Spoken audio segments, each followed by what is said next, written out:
कुश है, हनोक और अय्यूब, ये दोनों कैसे चलने वाले हैं? खराई से। लेकिन सुनिए, एक खराई में चलते चलते सीधा किसके पास पहुंच गया? है ना? सीधा लिखा है, उसका हनोक का पता ही नहीं है, वह उठा लिया गया। बाइबल क्या कहती है उसके बारे में? वो उठा लिया गया और किसके पास पहुंच गया? परमेश्वर के पास। ठीक है। अब लेकिन अय्यूब है, अय्यूब भी खराई से चलता है, लेकिन उसके खराई से चलने से क्या हो गया? वो परीक्षा में पड़ गया। हालेलुया। सुनिए, हर एक जन परीक्षा में नहीं पड़ेगा। फिर कहता हूं मैं, ध्यान दे थोड़ा, प्रभु के लोगों इस बात पे ध्यान देना, हर एक जन परीक्षा में नहीं पड़ेगा। परमेश्वर हर एक जन को अलग तरीके से लेके जाएगा।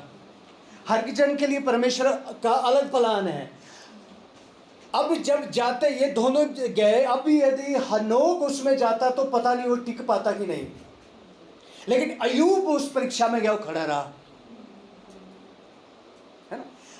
लेकिन उसके दोस्त, मित्र, रिश्तेदार पता क्या बोलने लगे?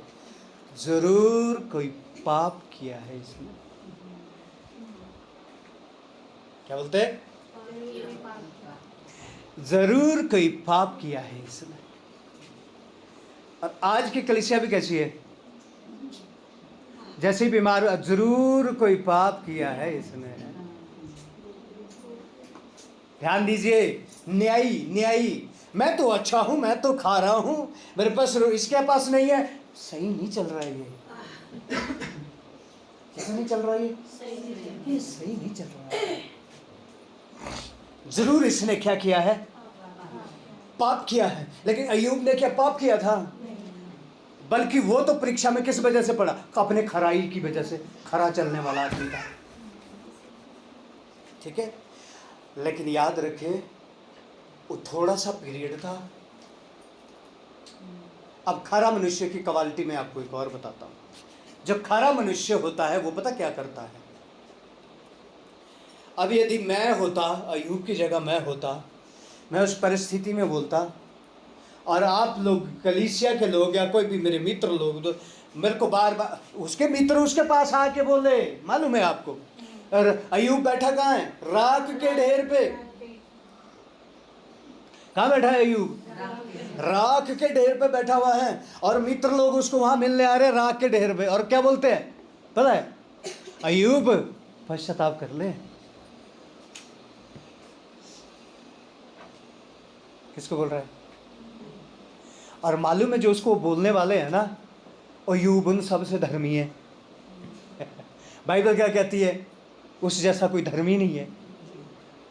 और अधर्मी लोग आके उसको क्या बोल रहे हैं? पश्चाताप कर ले, अय्यूब ठीक हो जाएगा, पश्चाताप कर ले। अय्यूब ने क्या बोला? आपकी सलाह के लिए धन्यवाद, मैं जरूर करूंगा। यदि वहां मैं बोलता तू कराएगा पश्चाताप मुझसे? तू है जो मुझसे पश्चाताप करवाएगा? तू मेरे लिए तू राय देगा मुझे? मैं तेरे से भी खरा चलने वाला व्यक्ति हूं, तू मुझे सिखाएगा? आज जब समस्या में पड़ा तू समझाएगा? एक दोस्त नहीं, कई दोस्त आ गए उसको बोलने के लिए। अय्यूब ने क्या किया? आंखें बंद की, प्रभु का धन्यवाद। और मालूम क्या होता है? उन दोस्तों ने उसके लिए प्रार्थना की कि नहीं हमें पता नहीं है, कहीं, क्योंकि कहीं लिखा भी नहीं है। लेकिन अय्यूब को एक दिन खबर मिली कि जो उसके दोस्त है वो किसी समस्या में आ गए। याद रखें, खरे मनुष्य के लिए जो भी आप मुंह से बोलते हैं, पिछली बार भी सीखा था कि जो यहोवा के डरवैयों से, वो भजन संहिता 15 अध्याय में क्या लिखा है? खरा मनुष्य यहोवा के डरवैयों से बात करने से डरता है, वो कुछ भी नहीं बोल देता कभी भी। समझ रहे हैं? वो कुछ भी कभी नहीं बोल देता उसको, लेकिन वो बड़ा शांति। अय्यूब ने बोला ही कुछ नहीं, चुप रहा। उन्होंने पता नहीं रास्ते में भी जाते जाते क्या बोल रहे हैं, बंदा ही पता नहीं क्या हो गया यार इसको, ये ठीक नहीं चलना, पता नहीं क्या कर दिया उन्होंने इसने। पता सता उनको कुछ भी नहीं है कि हो क्या रहा है। लेकिन आत्मिक व्यक्ति परिस्थितियों को समझ लेते हैं। शारीरिक शरीर की बातों को देखकर न्याय करता है। समझ रहे? शारीरिक व्यक्ति शरीर की बातों को देखकर न्याय करता है, आत्मिक व्यक्ति आत्मिक परिस्थितियों को देख के बात करता है, न्याय फिर नहीं करता। ओके? अभी क्या हुआ? जैसे ही अय्यूब को पता चला मेरे मित्र काय में है, परेशानी में है, उसी हालत में अय्यूब घुटने में बैठ के राख के ढेर में क्या बोलता है?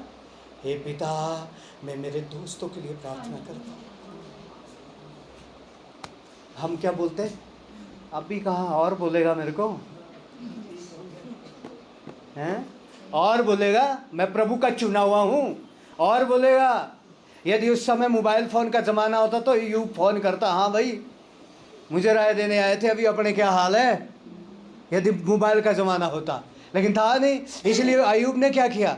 ऐसा नहीं बोला। क्या बोला? जैसे ही उसने सुना, बाइबल कहते, मैं वो अभी ले नहीं रहा हूँ, किसी दिन हम अय्यूब के बारे में सीखेंगे, पूरी अय्यूब की किताब के बारे में, मज़ा आएगा सुनने।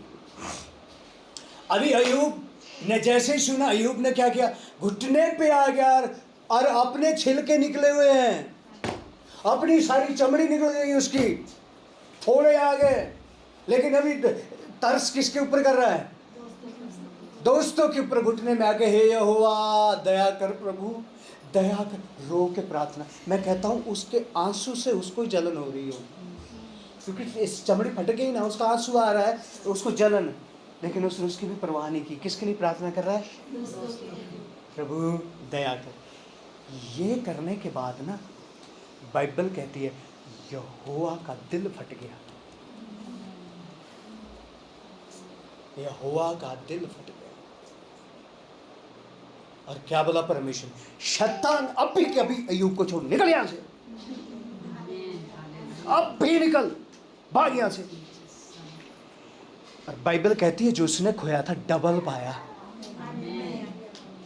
सब कुछ डबल पाया। अभी खुद सोचो, वो हिमाचल के 4 भाग आप कर लो, उन 4 भाग में से 1 भाग अय्यूब का ही था। पहले इतना वीर व्यक्ति था वो, लेकिन था कैसा वो? पर यहोवा का भय मानता था। अपनी संपत्ति में से 10वां प्रभु के लिए देता था, उसकी सेवा के लिए उसका हाथ धर्मी। बाइबल कहती है 1-2 अध्याय में, उसका जैसा कोई धर्मी व्यक्ति नहीं था धरती पे।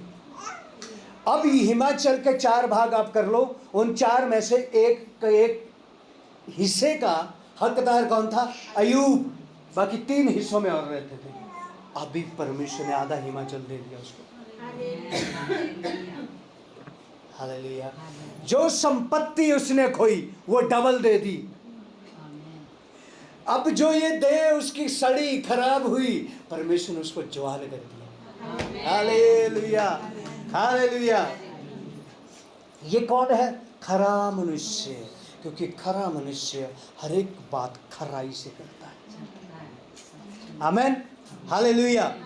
लेकिन अब खरा तो है, खरा तो है, अब उसके सामने 2 बातें आएगी। ठीक है, लिखने वाले लिख लिया करो। ओके, अब इसके खरा है तो इसके सामने 2 बातें आएगी।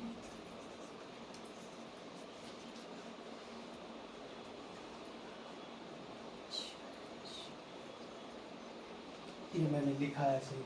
टेम्पटेशन, मतलब इन इंग्लिश में इसको बोलना अच्छा जैसा लगता है, मैं हिंदी में बता रहा हूँ।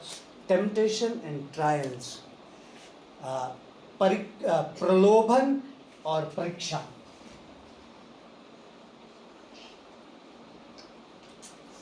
प्रलोभन और परीक्षा। अब क्या आएगी? 2 बातें, प्रलोभन और, सुनिए, हम प्रलोभन को भी कई बार परीक्षा का नाम देते हैं, है ना? प्रलोभन को भी कई बार परीक्षा का नाम देते हैं। लेकिन याद रखना, प्रलोभन अलग है, परीक्षा अलग है। प्रलोभन किसकी ओर से है? क्या सोचते हैं? किसकी ओर से होगा प्रलोभन? और परीक्षा किसकी ओर से है? क्या परीक्षा किसकी ओर से? हाँ, और एग्री आप लोग?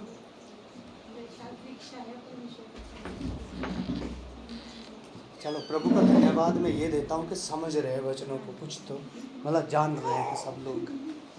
प्रलोभन हर समय शैतान की ओर से, परीक्षा परमेश्वर की ओर से। ठीक है, परीक्षा में और प्रलोभन में अंतर है। ठीक है, एक बार मेरे साथ आप पढ़िए याकूब 1 अध्याय। याकूब 1 अध्याय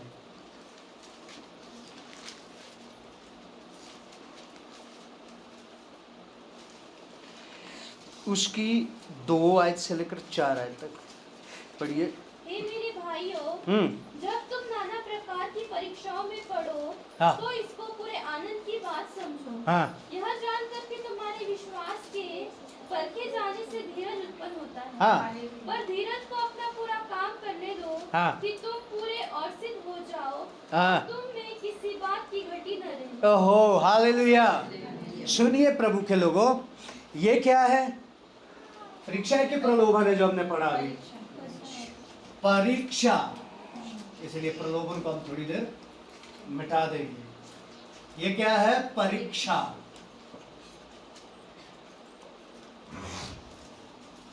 लिखा है जब तुम पे परीक्षा आए तो क्या करना? उसको कपड़े फाड़ देने। ये क्या कर दिया प्रभु तूने? क्या लिखा है? इसको क्या समझना? जब परीक्षा है तो उसको क्या समझना? अभी नीट की एक परीक्षा है, उसके पीछे बड़ा कुछ चला हुआ था। ठीक है, आप जानते हैं ना। अब कुछ बच्चों ने उसमें सुसाइड कर लिया क्योंकि पेपर लीक हो गया। पेपर लीक हो गया तो वो बच्चे फेल हो गए। अब परीक्षा उनके लिए कितनी महत्वपूर्ण थी वो, यदि वो उस परीक्षा को पार कर लेते, ठीक है, यदि उस परीक्षा को पार कर लेते तो वो इस देश का एक टॉप के डॉक्टर होते। और जो नीट है ना, नीट की परीक्षा, ये सब नहीं कर सकते। ये वही होते हैं जो टॉप इंटेलिजेंट लोग हैं, जो इंटेलिजेंट बच्चे हैं, पढ़ने वाले, पढ़ाकू बोलते हैं जिनको। ये वो है, उन्होंने मेहनत करी लेकिन नीट का पेपर लीक हो गया। पेपर दिए उन्होंने, सब कुछ दिया, पेपर क्या हो गया? अब उसमें बहुत बच्चों ने सुसाइड कर लिया। अब खुद सोचो परीक्षा उनके लिए कितनी महत्वपूर्ण थी। यदि वो पार हो जाती तो वो आज डॉक्टर होते, उनके लिए बड़ा एक टाइटल मिल जाता, बहुत अच्छा एक डॉक्टर। ठीक है, अब यहां पर क्या लिखा है? जब भी परीक्षा आए उसको क्या समझना? आनंद की। सब सुन रहे हैं? सबके ध्यान इधर है। थोड़ी सी गर्मी है, मैं जानता हूं थोड़ी मुश्किल हो रही होगी, लेकिन कृपया करके नींद आने लगे तो खड़े हो जाओ, खड़े होके सुनो। हम ऐसा करते हैं, मैं मीटिंग में बस, मुझे आती तो है नहीं, लेकिन कभी आना भी लगे तो मैं खड़ा हो जाता हूँ। मैं खड़े होके कॉपी लेके मैं वहीं सुनता रहता हूँ, ताकि क्योंकि मुझे सोना नहीं है, अभी मुझे सुनना है उसको जो वचन आ रहा है। ओके, अभी क्या है? जब भी परीक्षा तुम पर आए उसको क्या समझना? आनंद की बात। और वो परीक्षा कहीं से भी आ सकती है प्रभु के लोगों, ठीक। और वो आ क्यों रही है? इसको फिर पढ़ो, इसको 4 आयत को। पर धीरज को अपना पूरा काम करने दो। 3 से पढ़ो। यह जानकर कि तुम्हारे विश्वास के परखे जाने से धीरज उत्पन्न होता है। सुनिए, अब तुम्हारा विश्वास भी परखा जाएगा। विश्वास, और तुम्हारे विश्वास के परखने से क्या होता है? ये एक बड़ा विषय है। एक ही वचन जो है ना, इसको और हम कभी सीखें। इसमें जो 3-4 बातें हैं, इसमें ही हमारे कई दिन लगेंगे सीखने में, लेकिन बड़ी अच्छी चीज है ये। अब जब विश्वास परखा जाएगा तो विश्वास के परखने से क्या उत्पन्न होएगा? धीरज। धीरज, धीरज क्या लिखा है? और फिर क्या बोला? धीरज को पूरा काम करने दो। हालेलुया। विश्वास के परखने से धीरज क्या है? धीरज। और धीरज को क्या करने दो?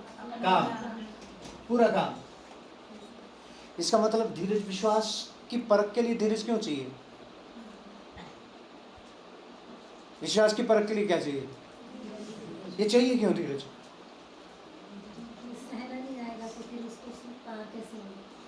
इसका मतलब अपने विश्वास को कंप्लीट यदि करना है तो टाइम लगेगा।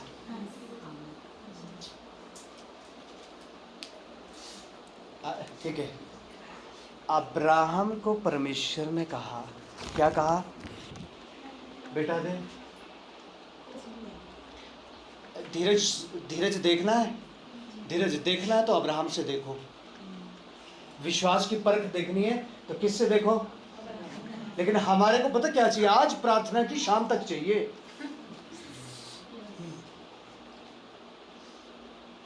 आज ठीक है, मैं फिर आपको उत्साहित करने के लिए मैं कह रहा हूं, आप जब प्रार्थना करते प्रभु के लोगों को काम हुआ नहीं, ये मत सोचे मेरा विश्वास कम है। हो भी सकता उसको बढ़ाओ, लेकिन ये मत सोचे ये नहीं होगा। लेकिन एक बात सोचे, जो मैंने बोला है ना, आज अभी मैंने प्रार्थना की है, वो सुन ली गई है। वो क्या कर ली गई है? वो सुन ली गई है। अब मेरे विश्वास की परख है।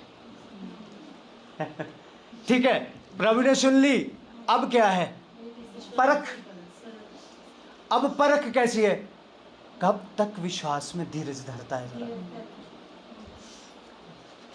ठीक है, मैं बहुत साल गाड़ी के लिए प्रार्थना की। मैंने प्रार्थना करना, फिर मैंने क्या किया, एक समय था जब मैंने प्रार्थना की, उसके बाद मैंने वो प्रार्थना छोड़ दी। फिर मैंने उस प्रार्थना पे विश्वास करना शुरू किया। मैंने बोला जो की हो तो सुनी गई है, अब मैं उस प्रार्थना पे क्या करूंगा? विश्वास करूंगा और धीरज रखूंगा, और वो धीरज के द्वारा वो बात पूरी की जाएगी। ये थोड़ा सा चेंज हो रहा है विषय, लेकिन ये भी अच्छा है। इसको फिर भी मैं और सिखाऊंगा कभी आप लोगों को अच्छे से। अब अब्राहम को परमेश्वर ने बोला, वो 75 साल का है, क्या दूंगा? बेटा। अब्राहम ने विश्वास किया ना? किया, उसने पूरा विश्वास किया। परमेश्वर क्या देने वाला है? 5 साल हो गए, कोई बेटा नहीं हुआ। 5 साल पहले भी पत्नी बांझ थी, और अभी भी क्या है? बांझ है। 5 के बाद कितने साल हो गए? 10। 10 साल बाद भी क्या नहीं हुआ? बेटा नहीं हुआ। जब 12 साल हुए, उसकी पत्नी ने बोला, बेवकूफ ना बन, निसंतान रह जाएगा, मेरी एक दासी उससे विवाह कर ले। लेकिन अच्छे से पढ़ना अब्राहम के बारे में। अब्राहम ने विश्वास फिर भी नहीं तोड़ा, लेकिन सारा की जबरदस्ती की वजह हो सका उसने हंगामा। अब बोलना जबर कर, शादी करता नहीं, मेरी बात नहीं मानता, ये बच्चा चाहिए। लेकिन एक बार भी बाइबल में नहीं लिखा कि उसका विश्वास थोड़ा भी नीचे आया। लिखा है? थोड़ा भी नीचे नहीं आया। और वहां बल्कि ये लिखा है, सारा की जबरदस्ती से उसने क्या कर लिया? उसको और रखेल बना दिया। अब उससे एक बेटा उत्पन्न हो गया, उसका नाम था इश्माइल। मेरी हिंदी पता नहीं समझ आती है आपको? मेरी हिंदी भी थोड़ी अलग ही है। क्या नाम था उसका? इश्माइल।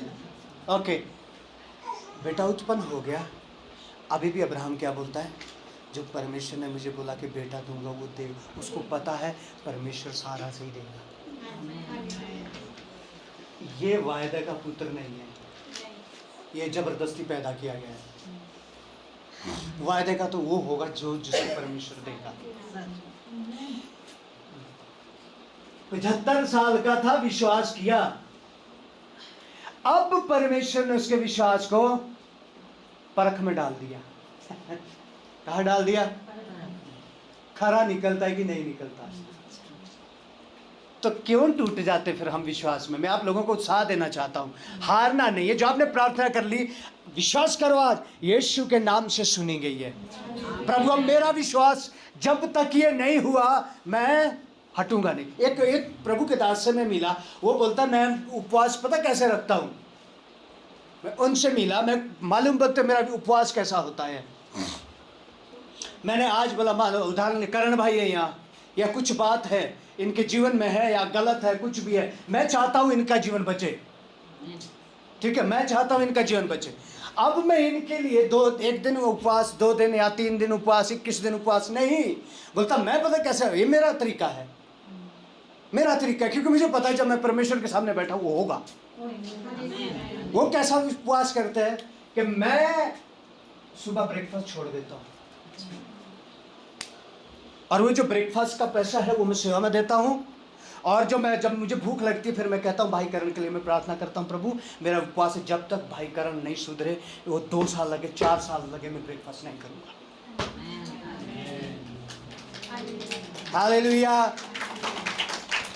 मैं उन जो प्रभु का दास उनका ये सुन के मैं बोलता मुझे भी, मैं कहा जिंदगी भर नहीं सुधरा, बोला जिंदगी भर भूखा मैं रह नहीं सकता, मुझे पता मेरा पिता जानता है, और ये मेरा विश्वास है कि जिसके लिए मैं उपवास में बैठा हूँ बदलेगा। हालेलुया। ये क्या है? विश्वास की परख। हम तो 2 दिन रखेंगे, 3 दिन रखेंगे, हफ्ते के बाद भूल जाएंगे, वो पतन रहने दो यार, वो होता नहीं, वो बंदा नहीं बदलेगा। वो बदलेगा जरूर, पर तू ही नहीं बदल रहा, क्योंकि तू 2 दिन विश्वास करके छोड़ देता है, 2 दिन विश्वास करके छोड़ देता है। अभी क्या हुआ सुनिए, अब इसने विश्वास किया, अभी कितनी साल का हो गया ये?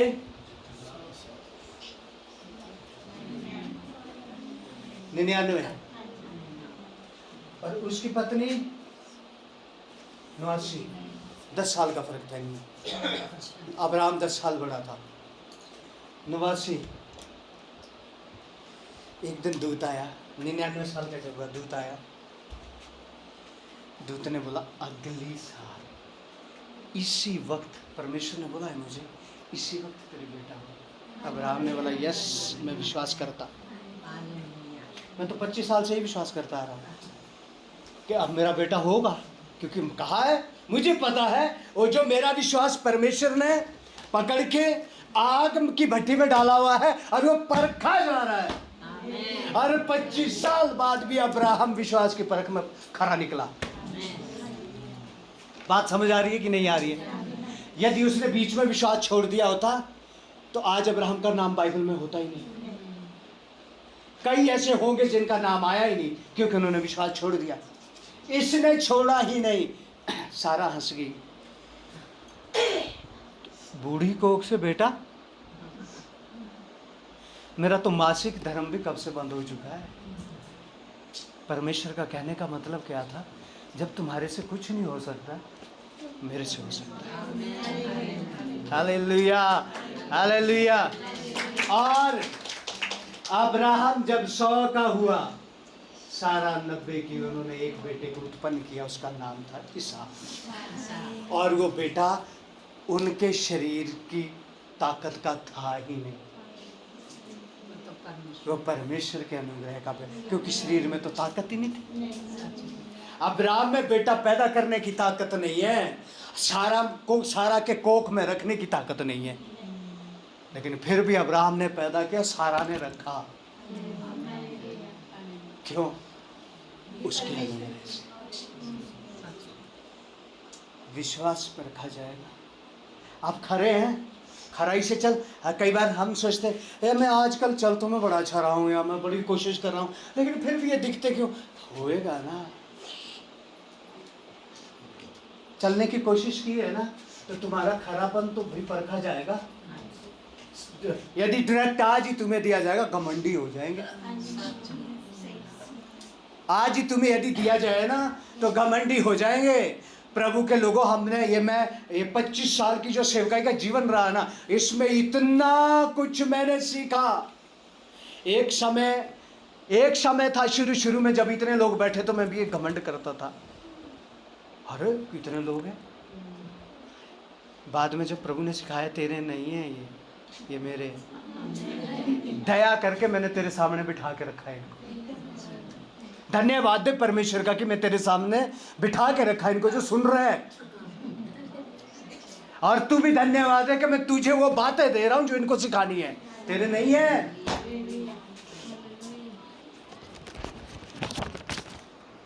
कहीं तो कुछ बज रहा है। इसीलिए प्रभु क्या सुनिए, इसीलिए परमेश्वर प्रभु के लोगों दीन हो जाओ, नम्र हो जाओ, बिल्कुल जीरो हो जाओ। मैं हूं नहीं, वो विषय मेरा अभी है नहीं है, वो कुछ और बात है। Okay, hallelujah. इसीलिए क्या आएगा? टेम्पटेशन एंड ट्रायल्स, परीक्षा और प्रलोभन। क्या आएगी? दो चीजें, परीक्षा और क्या आएगा? प्रलोभन। जेनेसिस उत्पत्ति 3 अध्याय 1 से 7 जब हम पढ़ते हैं, वहां क्या था? वहां दो व्यक्ति थे, एक आदम था, एक हवा थी। आदम कहीं चला गया, कहाँ? बगीचे में काम कर रहा था। हवा के पास एक आदमी आ रहा है, लूसीफर आ रहा है, ठीक है। अब उसने प्रलोभन की बातें शुरू कर दी। किसके साथ? कौन सी बातें शुरू कर दी है? प्रलोभन। अरे तुम्हें पता नहीं है, जिस दिन तुम खाओगे उस दिन, आलो इधर मुड़ के, जिस दिन तुम खाओगे उस दिन क्या खुलेगी? आंख खुलेगी। तुम इसको, अच्छा, इसका मतलब अभी तक बंद है। ये कैसा परमेश्वर है हमारा? उसने हमें बनाया और आंखें बंद रखी हमारी। लेकिन परमेश्वर कहता है जितनी जरूरत है उतनी खोल के रखी है, मैं इसमें संतुष्ट रहो। क्या बोलता? अच्छा, आंखें बंद है हमारी और तुम किसके तुल्य होगे? परमेश्वर के तुल्य हो जाएंगे। अच्छा, इसका मतलब हमें तो परमेश्वर ने थर्ड क्लास बना के रखा है। परमेश्वर के सामने हमारी कोई इज्जत नहीं है, रिस्पेक्ट नहीं है। परमेश्वर ने अपने जैसा बनाया नहीं हमें, इसका मतलब हमें तुच्छ जानता है। आजा भाई, तू बोलता क्या? चल फल दे, खा लेते हम, ताकि हम उसके बराबर हो, हम भी दिखाएंगे हम कौन है। ये क्या था? प्रलोभन। ये परीक्षा नहीं है। ये क्या था? इसका मतलब परमेश्वर ने हमें छोटा बना के रखा है। आज हम दिखाते हैं हम कौन है। अभी मैं फल खाऊंगी, पति को भी खाएंगे, और किसके बराबर खड़े होंगे हम? अभी उसके बराबर खड़े हो जाएंगे हम।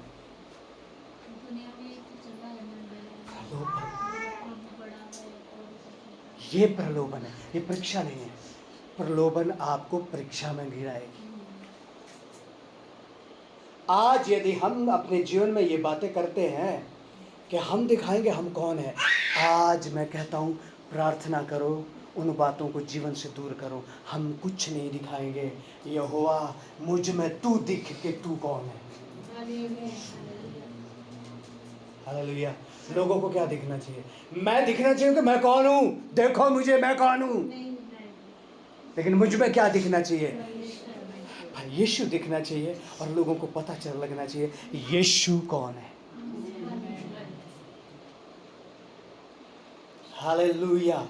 यदि आज भी हम कहते हैं कि मैं देखूं मैं कौन हूं, मैं दिखा दूंगा, आज पश्चाताप की जरूरत है प्रभु के लोगों।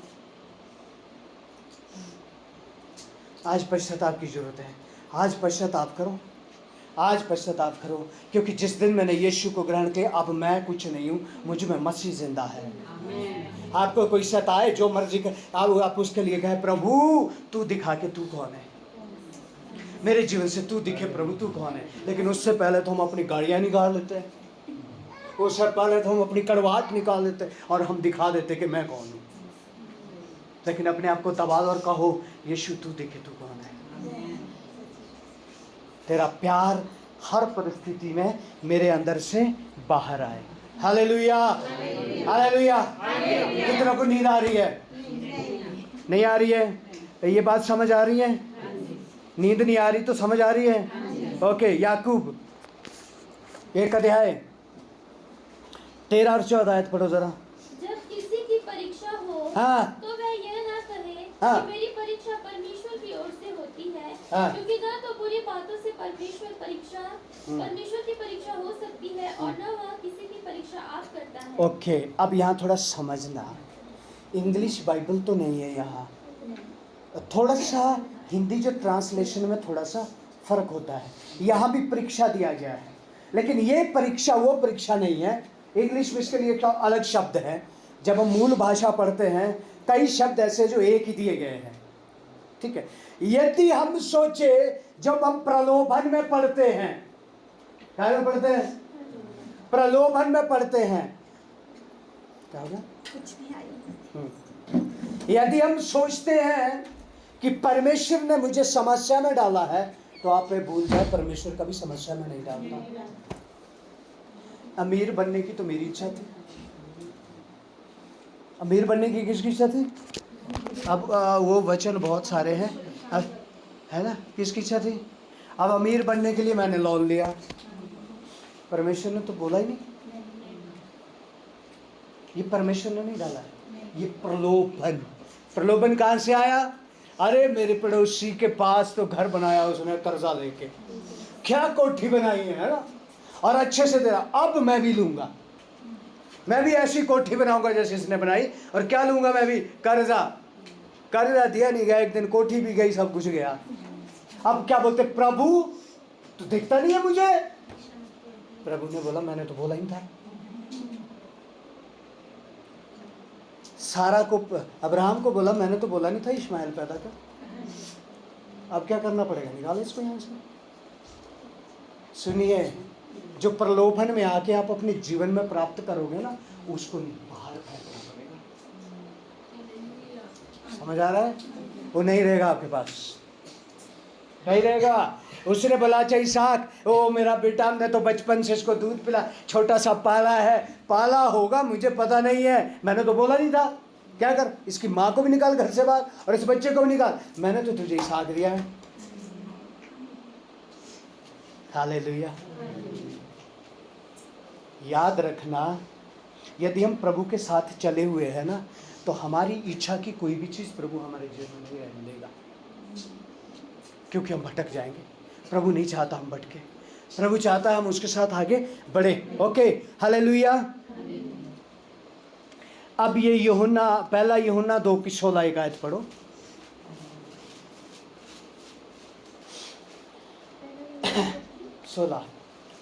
क्योंकि जो कुछ संसार में है, हाँ। आज शरीर की अभिलाषा, हाँ। और आंखों की अभिलाषा और जीविका का घमंड, वह पिता की ओर से नहीं परंतु संसार की ओर से है। वैसे मैंने ये सिखाया है, लेकिन एक दिन मैं अब ये विषय फिर से दोबारा लेने वाला हूँ, एक घमंड के बारे में। संसार में क्या है? शरीर की, आंखों की, और जीविका का। जीविका मतलब प्रॉपर्टी, धन, सुंदरता, ये सब चीजें, इसका घमंड। ये किसकी ओर से है? शैतान। दिखा है ना, ये परमेश्वर की ओर से। हवागिरी, आंखों की अभिलाषा, देखने में बड़ा अच्छा, आए आए आज हमारे देखने में तो बड़ा अच्छा, बहुत सुंदर है। आंखों की, बहुत, इसमें बहुत बातें हैं, ये हम कभी फिर सीखेंगे। ओके, प्रभु के लोगों, ये बात आपको समझ आ गई है? परीक्षा और प्रलोभन। एक दो आयत पढ़ो, थोड़ा जल्दी जल्दी मेरे साथ पढ़ो। गलतियों 3:14।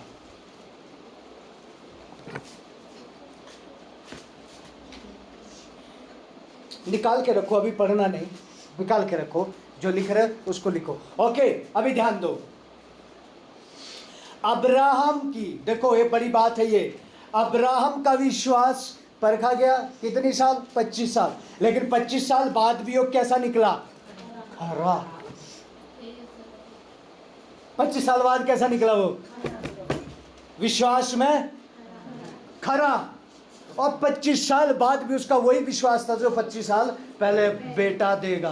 बोलते मैं 100 साल का हो जाए, 200 साल का हो जाऊँ, इससे कोई मतलब नहीं है। परमेश्वर ने कहा बेटा देगा तो 100% देगा, ऐसा विश्वास करो। अब बेटा देने के बाद, दे तो दिया, परमेश्वर ने दे दिया। जैसे ही बेटा 14 साल का हुआ, अब परमेश्वर ने बोला वापस दे इसको। किसने दिया ये? मैंने। अब क्या कर इसको वापस दे। वह मोरिया पर्वत है, उठ के जा, अपने बेटे को ले जा और इसको मेरे लिए होम बलि कर। होम बलि मतलब लकड़ी की बेदी लगाएंगे, उसके ऊपर उसको रखे और काटेंगे उसको गर्दन। क्या कर अब इसको होम बलि कर। अब उस अब्राम के घर से इस पर्वत तक का सफर कितने दिन का था? 3। कितने दिन का सफर है? अब अब्राम सुबह उठा, परमेश्वर ने कहा सुबह निकल। मैं कहता पूरी रात कैसे सोया होगा? नहीं सोया होगा यार। जिस बेटे को 100 साल की उम्र में पाया, 14 साल का हो गया, देखता होगा उसको इतना सुंदर बच्चा प्रभु ने दिया, अब क्या करना है उसको? ये काटेगा कौन? तू काटेगा अपने बेटे का, तू बलिदान देगा, मैं नहीं दूंगा। कौन देगा? प्रभु के लोगों, बहुत सारी चीजें हमें बलिदान करनी है जीवन में और हम करते नहीं है। हमें वो बेटे से भी महंगी लगती है। ठीक है, बलिदान करनी है। कुछ लोग बोलते कि नहीं नहीं हमें फिर बस जब तक तो परिस्थिति ठीक है हम ठीक है, परिस्थिति बिगड़ते ही फिर तो हमारा पुराना रूप वापस आ जाता है। मैं कहता हूँ दिया नहीं है, सैक्रिफाइस नहीं किया उस चीज़ को अभी तक परमेश्वर के सामने। परमेश्वर के सामने क्या करना पड़ेगा? बलिदान। अभी सुनिए, अभी कितने दिन लगेंगे यहाँ से? 3 दिन 2 रात उन्होंने जंगल में गुजारी, वहाँ से चल रहे। मैं सुबह से रोज वो बेटा आगे चलता होगा, रोज उसको देखता होगा। जो माँ बाप है वो समझ सकते हैं। उसको रोज देखता होगा, यार मैं परसों पहाड़ पे पहुंच के इसको काटने वाला हूँ। पत्नी को नहीं बताया। पत्नी को क्या बोला? जा रहे हम मोम बलि करने, आ जाएंगे वापस 3-4-6 दिन तो लगेंगे आने जाने में हमारे को, 6-7 दिन बाद हम वापस आ जाएंगे। पत्नी बोला ठीक है जाओ। उसको बोला होता तो बेटे को छुड़ा लेती।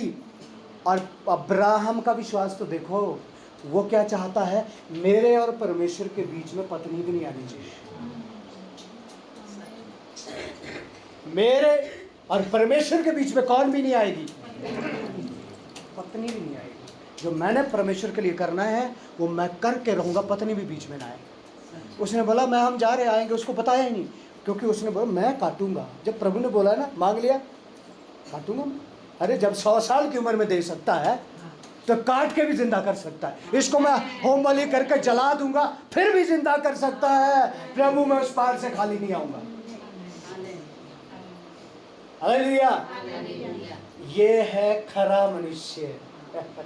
ये किसकी क्वालिटी हम सीख रहे हैं? जो खराई से परमेश्वर के साथ चलता है, जो खरा मनुष्य है, वो हर बात परमेश्वर की सुनता है। अभी वो बेटी को लेके पहुंच गया। आप सब स्टोरी जानते हैं, परमेश्वर ने उसके लिए सारा इंतजाम कर दिया। लेकिन अभी जो परमेश्वर ने इतना विश्वास की परख दी, इतनी खराई से चला, उसका फायदा पता क्या हुआ? अब्राहम को क्या मिला मालूम है? नंबर 3:14 पढ़ो।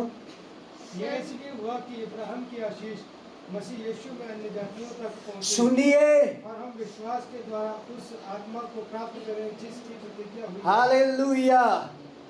अब्राहम ने विश्वास किया, अब्राहम ने बेटा दिया, अब्राहम ने घर छोड़ा, उसकी वजह से आज हम यहाँ बैठे हैं। परमेश्वर ने उसको क्या बोला? तेरी संतान मैं कैसे बढ़ाऊंगा? तारों की तरह, रेत की तरह। लेकिन बेटा तो उसके वही प्रतिज्ञा वाला, एक ही बेटा था प्रतिज्ञा का। उसके बाद ठीक है, लेकिन अब हम कौन हो गए? अब्राहम से जो परमेश्वर ने प्रतिज्ञा की थी, वो प्रतिज्ञा यीशु मसीह के द्वारा हम तक पहुंची और हम भी अब्राहम की संतान हैं। अब इस दुनिया में अब्राहम की संतान रेत की तरह और बालू की तरह हो गई। और दूसरी आशीष उसके लिए क्या है? लूका 16 अध्याय, लूका 16। बस जल्दी जल्दी पढ़ेंगे हम। मैं जानता हूँ आज थोड़ा लंबा चला गया काम। ओके। 16 अध्याय और उसकी 23 आयत पढ़ो। और अधोलोक में उसने पीड़ा में पड़े हुए अपनी आंखें उठाई और दूर से अब्राहम की गोद में लाजर को देखा। बस किसको देखा? किसकी गोद में? अब सुनिए, अब स्वर्ग में एक ऐसी जगह है, जितने विश्वास किए हुए जब वो मर रहे हैं तो वो यहाँ जा रहे हैं अब्राहम की गोद। अब्राहम की उसके अब्राहम के नाम की जगह कहाँ है? जैसे यहाँ होती है ना भगत सिंह रोड, है ना, कोई शहीदों के नाम पे जगह होती है ना, किसी जगहों के नाम होते हैं, लेकिन वो नाम कभी भी बदले जा सकते, 100 साल बाद हो सकता है उसमें फिर बदलो। ले ऐसी आप जब स्वर्ग में जाएंगे एक जगह आपको मिलेगी, लिखा होगा अब्राहम की गोद, और परमेश्वर कहेगा इस जगह में जा तू। क्यों? क्योंकि तूने विश्वास का जीवन दिया है। Hallelujah, hallelujah. सो अब्राहम के नाम की जगह कहाँ है? स्वर्ग में एक जगह बना दी परमेश्वर ने, अब्राहम की गोद, जहां पर कि वो जो लाजर मर के गया वो कहाँ है? अब्राहम की गोद में। और देख रहा है धनवान किसकी गोद में है? अब्राहम की गोद में, और अब्राहम भी वहां बैठा है। और जब हम भी जाएंगे ना, अभी यदि यीशु के आने से पहले हम धरती से चले गए तो अब्राहम की गोद में जाएंगे। हालेलुया, प्रभु का धन्यवाद। यीशु से आने से पहले यदि हम गए तो किसकी गोद में जाने वाले? हम अब्राहम की गोद। वहां जैसे ही जाएंगे बोर्ड लगा है अब्राहम की गोद, और उसमें अंदर जाएंगे, अंदर अब्राहम भी बैठा है। हालेलुया, हालेलुया, प्रभु का धन्यवाद। कितनी महान बात है, कितनी महान बात है। एक प्रभु का दास पास्टर अजीत होरो, हम उनको 1995-96 से सुनते आए रेडियो पे। अजीत हो, उन्होंने एक भजन गाया है, नया जीवन होगा कैसा सुहाना। मैं स्वर्ग में जाऊंगा, वहां पतरस होगा, यूहन्ना होगा, वहां अब्राहम होगा, वहां हनोक भी होगा। फिर मैं तो जाके पूछूंगा हनोक से, आप कैसे आए इधर? कहीं मैं गलत तो नहीं बोल रहा था, लेकिन मैं विश्वास करता हूँ वो बोलेगा नहीं नहीं ठीक बोला, क्योंकि एक दिन प्रभु के साथ चलते चलते हम स्वर्ग ही पहुंच गए। हालेलुया। तो प्रभु के लोगों, इसीलिए ये अब्राहम की गोद किसके लिए है? जो खराई से जीवन को व्यतीत करेगा, क्योंकि अब्राहम ने अपने जीवन को खराई से जिया। हालेलुया। अभी उसकी वो गोद में कौन जाएगा? जिसने अपना जीवन कैसे जिया है? खराई से। खराई से लिखा है, पियक्कड़, गाली देने वाले, झूठ बोलने वाले और दुष्ट लोग उस जगह में नहीं जाएंगे। एक शब्द और लिखा है, कुत्ते, टोने। एक खतरनाक शब्द है, लेकिन हमें इसको सीखना पड़ेगा। कुत्ते टोने नहीं, उन कुत्तों में हम भी हो सकते हैं। उन कुत्तों में हम भी हो सकते हैं, क्योंकि नीति वचन में लिखा, कुत्ता उल्टी करता फिर उसी को चाटता है। हम हालेलुया करते फिर जाते वहीं बार बार जाते। बाइबल कहता वो कुत्ते नहीं जाएंगे वहाँ कौन जाएगा? खराई से चलने वाला। हालेलुया। इसीलिए प्रभु के लोगों, ये विषय अभी भी कंप्लीट नहीं हुआ है। इस विषय में अभी भी अगले हफ्ते का बहुत है, ठीक है। हम एक वचन और पढ़े, बस वचन पढ़ के शायद हम छोड़ देंगे। निर्गमन 17 की 1-2। चलिए इसको पढ़ना नहीं, रुको, ये लिख लो जिसने लिखनी। निर्गमन 17 की 1-2। इज़राइल की प्रजा भी खराई में ही तो गिर गई, खरी तो वो निकली नहीं। समझ आ रहा है? इज़राइल के बारे में हमने सीखा ना, परमेश्वर ने मिस्र में क्या बोला? मैं तुम्हें कहाँ लेके जा रहा हूँ? कनान। ठीक है, बड़े खुश हो गए, प्रभु कनान लेके जा रहा है, हालेलुया, चलो चलो सब कहाँ जाएंगे, गुलामी से छूटेंगे, कनान जाएंगे। लेकिन रास्ते में क्या हो गया, यार ये समुद्र क्यों है आगे। प्रभु ने बोला चिंता नहीं करो, अभी मैं दूर करूंगा, पर चलो। उन्होंने बोला ठीक है, समुद्र दो भाग हो गया, हालेलुया। आगे समस्या, कुड़कुड़ाते रहे, कुड़कुड़ा। जो विश्वास उन्होंने किया था उसमें खरे नहीं निकले, जो विश्वास किया था उसमें खरे। इसलिए प्रभु के लोग जो यहाँ बैठे हैं, उस विश्वास में क्या करना है, खरे निकालना है, ताकि जब हम जाएंगे, मैं फिर कहता हूँ, यदि यीशु के आने से पहले हम जाते हैं तो हम सीधा अब्राहम की गोद में जाएंगे। हालेलुया। प्रभु महान है, हमारा सर्वशक्तिमान है। और इसीलिए आज जो शैतान, खरे बनेंगे कहाँ से आप, परमेश्वर के वचन से। पता क्या इसमें लिखा है, इसीलिए परमेश्वर ने वचन जो कि गांठ गांठ, गुदे गुदे, हड्डी हड्डी को, हृदय को अवार पार छेदता है ये वचन। और बोलता है ये इसीलिए दिया हुआ है ताकि ये जो लोग है, जो कलीसिया है, ये खरी होती चली जाए। कैसे होगी, वचन से। ये काटेगा, ये साथ करेगा। और शैतान क्या सोचता है, यही हम ना सुने, यही हम ना सुने। यदि ये हमने सुन लिया, खरे हो जाएंगे हम, और उस शैतान की भी हम ऐसी की तैसी करके रखेंगे, विश्वास में बढ़ जाएंगे। इसलिए वो क्या सोचता है, यही हम ना सुने। इसलिए निर्गमन की किताब में पता क्या लिखा है, जब तक उनके पास परमेश्वर का वचन नहीं आया था सब कुछ ठीक था। जैसे ही परमेश्वर का वचन आया, फिरौन का प्लान पता क्या था, इनको बिजी करो। मैं फिर कह रहा हूं, इनको क्या करो, इतना काम दे दो इनको, ओवर टाइम काम करो, ये करो सो करो, पैसे कमाओ, इनको बिजी करो, ताकि इनका वचन की ओर ध्यान ही ना जाए। ये शैतान का तरीका है, क्योंकि यदि इनका ध्यान वचन की ओर गया, ये आजाद हो जाएंगे, और आजाद हो गए मेरे हाथ से निकल जाएंगे। इसलिए मुझे गुलामी में चाहिए।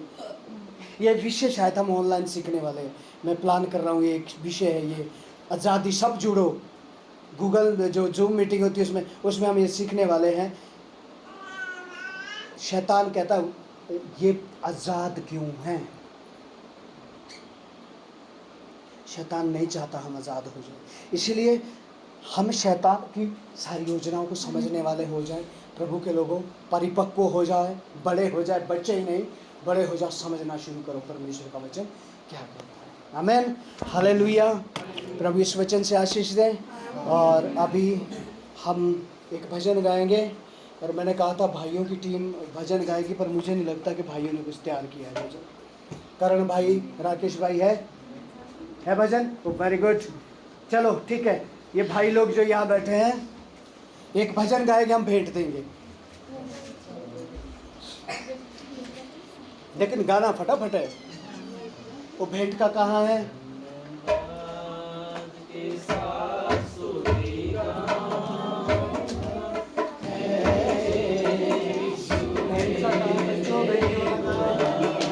तो फिर कब देंगे, अंतिम प्रार्थना के बाद।